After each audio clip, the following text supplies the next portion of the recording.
नमस्कार दोस्तों। आज भूगोल की कक्षा का ये दूसरा पार्ट है और इसमें हम लोग घटना चक्र पूर्वावलोकन कर रहे हैं। इससे पहले एक पार्ट आया है, अगर आपने उसे नहीं देखा है तो जाके देखिए। और आज भारत एवं कर्क रेखा टॉपिक से हम लोग शुरू करेंगे। सबसे पहले आप ये ध्यान रखिए कि 23.5 डिग्री उत्तरी अक्षांश की जो रेखा जाती है उसे ही कर्क रेखा कहा जाता है, और जो 23.5 डिग्री दक्षिणी अक्षांश की रेखा जाती है उसे मकर रेखा कहा जाता है। तो भारत के कुछ राज्य हैं जिससे कर्क रेखा होकर गुजरती है, और वे राज्य यहाँ लिखे हुए हैं, जैसे गुजरात है, राजस्थान है, मध्य प्रदेश है, छत्तीसगढ़ है, झारखंड है, पश्चिम बंगाल है, त्रिपुरा है और मिजोरम है। ये देख रहे हैं आप, एक सीधी रेखा जा रही है 23.5 डिग्री की भारत के बीचों बीच से, इसे ही कर्क रेखा कहते हैं। कुल राज्यों की संख्या 8 है जिससे कर्क रेखा होकर गुजरती है। कुछ चीज़ें जानने योग्य और हैं, जैसे उत्तरी गोलार्ध में जो सबसे बड़ा दिन होता है वो 21 जून को होता है, इसीलिए 21 जून को यूएन द्वारा विश्व योग दिवस डिक्लेयर किया गया। आइए इसके प्रश्न देखते हैं हम लोग। लिखा है, कर्क रेखा किस राज्य से होकर गुजरती है? उड़ीसा, बिहार या झारखंड, उत्तर प्रदेश, आंध्र प्रदेश। तो देखिए, बिहार झारखंड यानी ऑप्शन बी है जिससे कर्क रेखा होकर गुजरती है। ठीक, फिर है, कर्क रेखा निम्नलिखित में से किन राज्यों से होकर गुजरती है? नीचे दिए गए कोड से सही उत्तर चुनिए।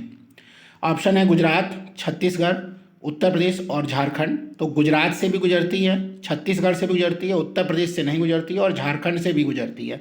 तो 1, 2, 4 सही हो गया, ऑप्शन ए राइट है।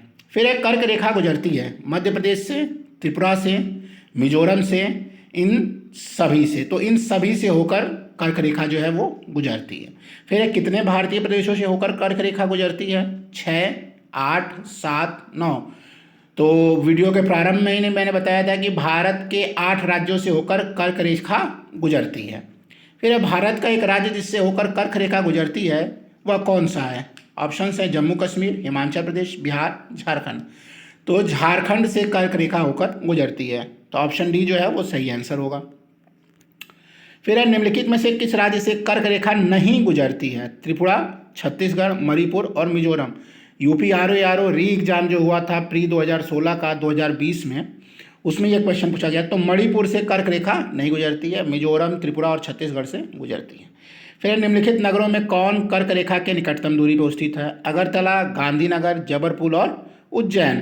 तो गांधीनगर जो है वो कर्क रेखा के निकटतम दूरी पर स्थित है। ठीक, फिर निम्न नगरों में कौन सा कर्क रेखा के निकट है?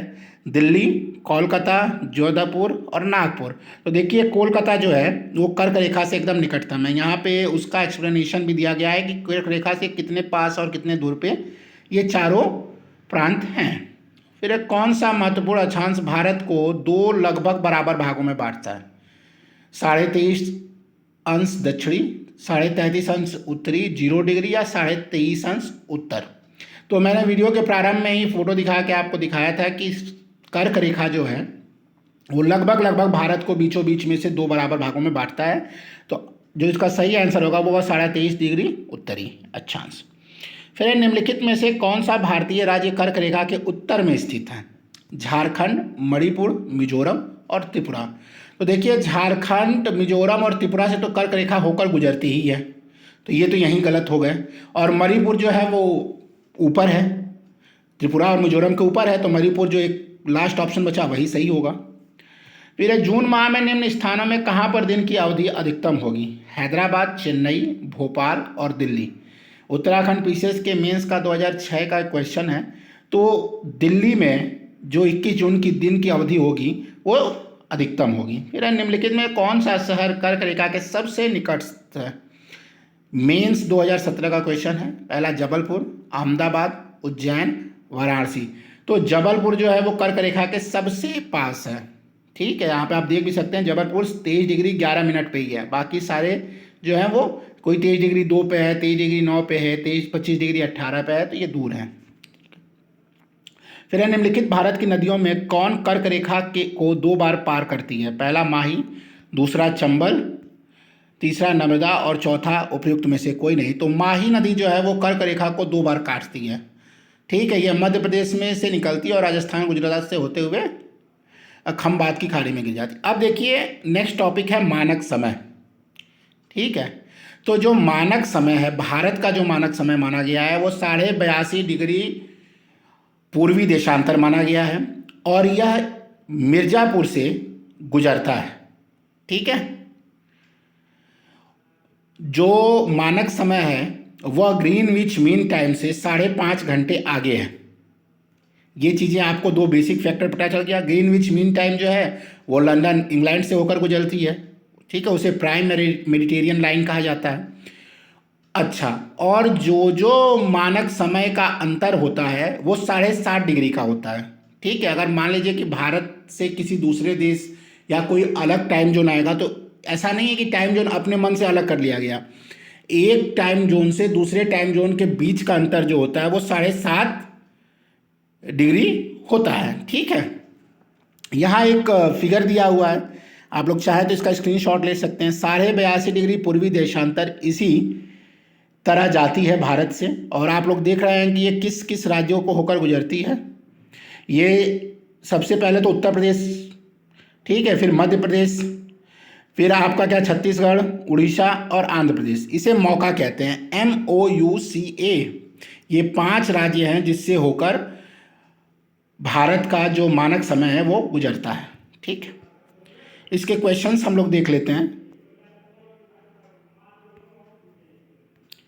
पहला क्वेश्चन है, जब भारतीय मानक समय के याम्योत्तर पर अर्धरात्रि है, एक स्थान पर सुबह का 6 बजा है, उसी स्थान की अवस्थी जिस याम्योत्तर पर है वह है। तो ऑप्शंस दिया है 7.5 डिग्री 31 मिनट पूर्व, 172 डिग्री 30 मिनट पूर्व, 60 डिग्री 30 मिनट पूर्व या 127 डिग्री 30 मिनट पश्चिम। PCS मेंस 2002 का क्वेश्चन है। तो सबसे पहले भारत का मानक समय जो है वो 82.5 डिग्री है और 82.5 डिग्री पे रात का 12 बजा है, और पूछ रहा है कि सुबह का 6 जहाँ बजा है उस मानक समय का स्थान बताइए। तो 6 घंटे में अंतर पूछ रहा है, 6 घंटे का। ठीक है, तो इसको देखिए हम लोग ऐसे निकालेंगे कि 1 घंटे में 15 डिग्री होता है, तो 6 घंटे में 90 डिग्री होगा, तो 82.5 में 90 जोड़ देंगे तो 172 डिग्री 30 मिनट पूर्वी देशांतर। ऑप्शन बी इसका सही आंसर है। आई होप आपको समझ में आया होगा। नेक्स्ट क्वेश्चन है कि गुजरात के सबसे पश्चिमी गांव और अरुणाचल प्रदेश के सबसे पूर्वी छोर पर स्थित वालांग के समय में कितने घंटे का अंतर है? 1 घंटे, 2 घंटे, 3 घंटे या आधा घंटे का? तो 2 घंटे का अंतर है। ठीक है, ये आपको याद भी रहना चाहिए कि भारत को, इसीलिए कई बार ऐसा कहा जाता है कि भारत को डिफरेंट टाइम जोन की ज़रूरत है, लेकिन इसी तरह देश इतना बटा हुआ है, अगर टाइम जोन भी बढ़ जाएगा तब तो और भी सोने पे सुहागा हो जाएगा। ठीक है, फिर नेक्स्ट क्वेश्चन है कि निम्नलिखित कथनों पर विचार कीजिए। जबलपुर की देशांतर रेखा इंदौर व भोपाल की देशांतर रेखाओं के बीच है। दूसरा, औरंगाबाद का अक्षांश वडोदरा व पुणे के अक्षांश के बीच में है। और तीसरा है, बंगलुरु की अवस्थिति चेन्नई की तुलना में अधिक दक्षिणावर्ती है। इनमें से कौन सा कथन सही है? 1 और 2, केवल 2, 2 और 3, 1 और 2, 3 सभी। देखिए, जबलपुर का देशांतर रेखा इंदौर व भोपाल की देशांतर रेखाओं के बीच में बता रहा है, तो ये तो गलत है। औरंगाबाद का अक्षांश वडोदरा और पुणे के अक्षांश के बीच में है। मैप अपने दिमाग में ओपन करिए और देखिए, ये तो सही है। और बंगलुरु की अवस्थी चेन्नई की तुलना में अधिक दक्षिणावर्ती है, ये भी सही है। तो ऑप्शन सी जो है वो सही इसका लग रहा है। फिर निम्नलिखित में से कौन सा शहर भारतीय मानक समय देशांतर के निकटतम है? रीवा, सागर, उज्जैन और होशंगाबाद। तो रीवा जो है वो भारतीय मानक समय के एकदम निकटतम है। MP वाले ध्यान दें। फिर यदि भारतीय मानक समय के अनुसार पूर्वाह्न के 10 बजे हैं तो 92 डिग्री पूर्वी देशांतर पर शिलांग का स्थानीय समय क्या होगा? ये 9:38 पूर्वाह्न, 10:38 पूर्वाह्न, 10:22 पूर्वाह्न और 9:22 पूर्वाह्न। तो देखिए 82.5 डिग्री और 92 डिग्री में 9.5 डिग्री का फर्क है। ठीक है, और 1 डिग्री बराबर 4 मिनट, 1 डिग्री बराबर 4 मिनट। तो ये हो जाएगा 9 दूनी 36, 2 38, यानी 10:38 पूर्वाह्न। ऑप्शन बी सही है।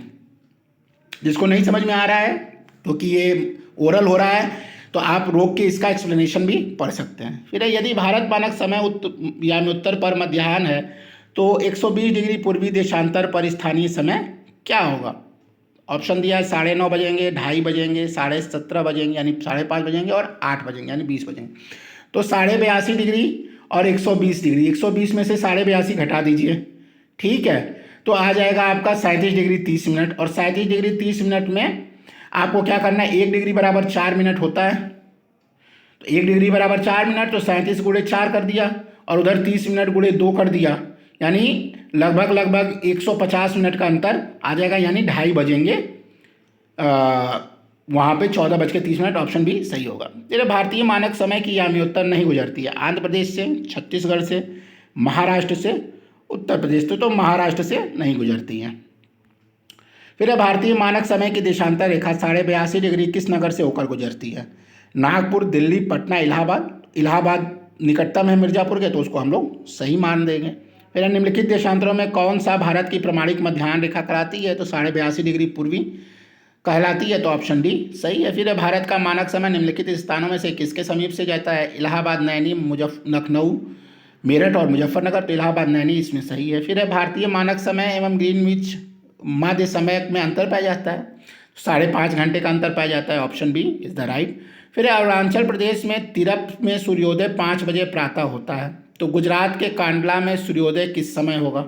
तो हमें मालूम है कि दोनों के बीच में लगभग 2 घंटे का अंतर है, तो लगभग 7 बजे जो है वो गुजरात में सूर्योदय होगा। निम्नलिखित में से कौन सा शहर दिल्ली के सबसे समीप के देशांतर पर स्थित है? बेंगलुरु, हैदराबाद, नागपुर और पुणे। तो बेंगलुरु जो है वो सबके समीप के देशांतर पे स्थित है, ठीक। अब पूछ रहा है दूरस्थ बिंदु, इसको हम लोग नेक्स्ट वीडियो में कहेंगे, नहीं तो वीडियो बहुत ज़्यादा लंबी हो जाएगी। अगर आपने यहाँ तक वीडियो को देखा है तो चैनल को सब्सक्राइब करिए, वीडियो को लाइक करिए, शेयर करिए और कमेंट करिए। Thank you very much.